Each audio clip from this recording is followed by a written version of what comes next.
Dart में जो loops हैं और जो कंडीशंस हैं उनका यूज़ देखेंगे। तो यहाँ पे जैसे मैंने कुछ वेरिएबल्स ऑलरेडी लिए हुए हैं, उन्हें प्रिंट भी करवाया हुआ है।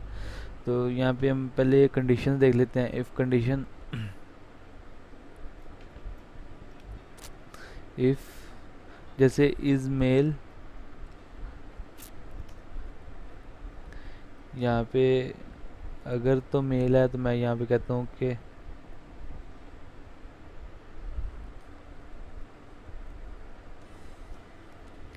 एंड एल्स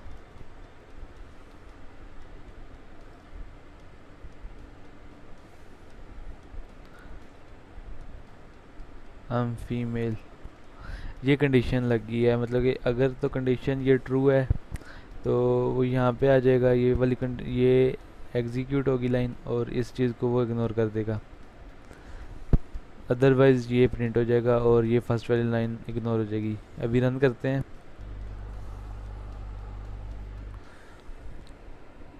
ये रन हो गया, आई एम मेल। अब इस चीज़ को मैं चेंज कर देता हूँ, यहाँ पे मैं नॉट लगा देता हूँ।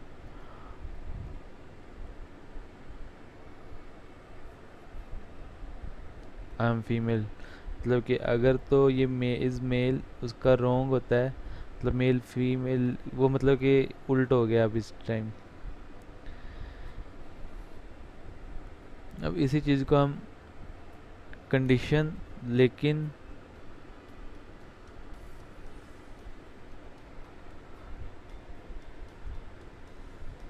अब अगर इसी चीज़ को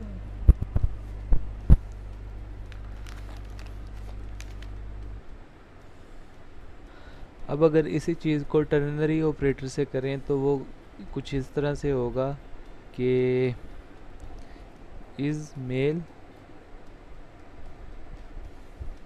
टर्नरी ऑपरेटर, उसके बाद ट्रू केस में हम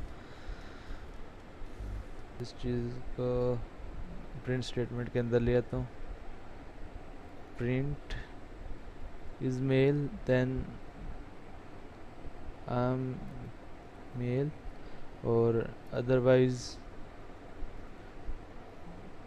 आई एम फीमेल। इस चीज़ को रन करते हैं। Okay, I am male. यहाँ पे ज़रूरी नहीं है कि हम बुलियन यूज़ करें। यहाँ पे मैं age is greater than 20,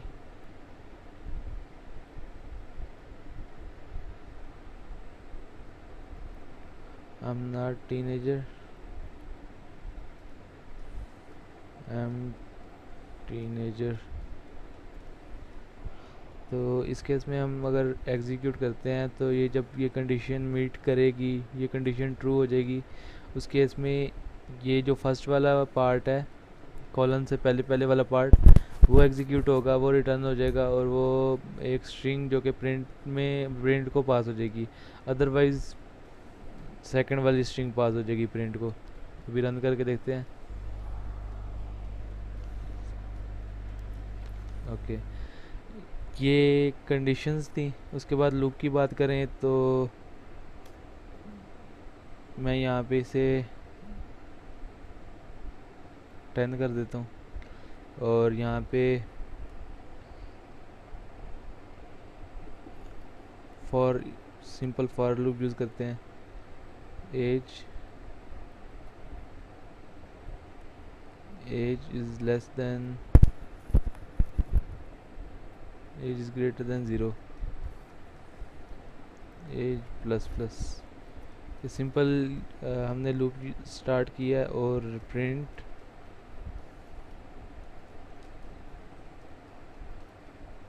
as, और इसके साथ ही मैं एज को डिक्रीमेंट भी कर देता हूँ ताकि हमारी ये जो लूप है वो एंड भी हो जाए।